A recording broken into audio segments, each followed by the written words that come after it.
Hello, it's Cecilia again. This video will focus on what is often called style sheets and how to use them in an effective way. The aim of the style sheet is to ensure consistency in texts produced within a certain context. This means that in our context, the style sheet outlines the requirements that your teacher or department poses on your writing. In the same way, if you write for a journal or a publishing house, they will also have style sheets outlining their preferred style. The main function of the style sheet is to neutralize the presentation of the text, to make sure that the way in which it is packaged doesn't distract the reader's attention from the argument that the writer is trying to convey. The style sheet is also an instructional text that will help you write your essay.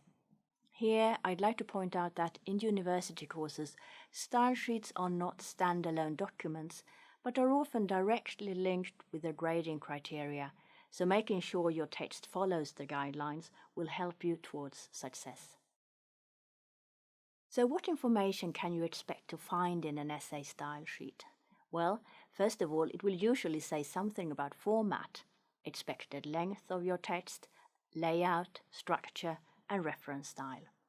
Much of this information is essential already before you start writing, as you can save time by planning and designing your text according to the required format from the start. In other words, it's a good idea to set your document to the expected type font and font size, and to check if you need to indent your paragraphs or if you should leave a blank line in between them. The style sheet will also tell you about line spacing and margins, and if you should use full justification or flush left in your text. Furthermore, it will stipulate what kinds of section headings to use and how to format them. For instance, should you capitalize the headings, and do they need to be numbered? And if so, what format should you use? The style sheet might also tell you if explanatory footnotes or endnotes can be used, and if so, what kind of information they should contain and how to format them. Depending on discipline, a style sheet will also tell you about figures and figure captions, as well as what kinds of type styles to use. It's worth pointing out here that although different type styles are used quite freely in informal writing to emphasize words or passages, in a formal academic style, emphasis is conveyed by sentence structure rather than by capital letters or boldface. Another thing you often find in style sheets is how to use certain pronouns.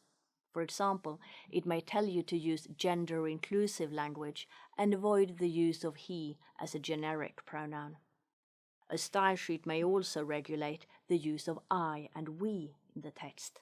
Some style sheets will tell you to use them when you refer to yourself, the author, whereas others will tell you to use alternative expressions.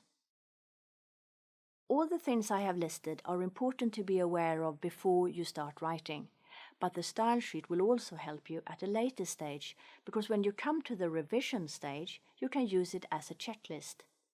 Going through all the items of the style sheet again, you can check that you have punctuated the entire document according to instruction, that all headings are formatted correctly, that margins look okay, and that there are no missing indentations, for instance. As you see, a style sheet is very much a kind of writer's manual, and using it should be rather straightforward.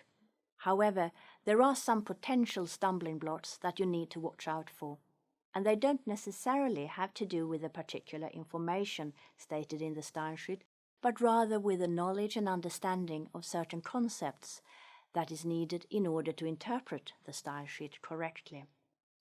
This is the case when it comes to discipline-specific considerations. Although writing is a transferable skill in the sense that much of what you learn about writing in one context or discipline will be useful as you write in other contexts. For instance, if you transfer from one university department to another, there will be differences in requirements and in usage. This means that, as a writer, you need to identify the discipline-specific requirements that are common in the new discipline.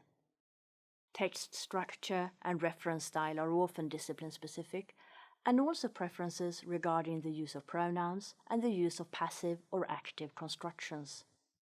The style sheet will give information on what reference style to use, and it will probably present examples from the required reference style or direct you to a manual or online resource of that reference style.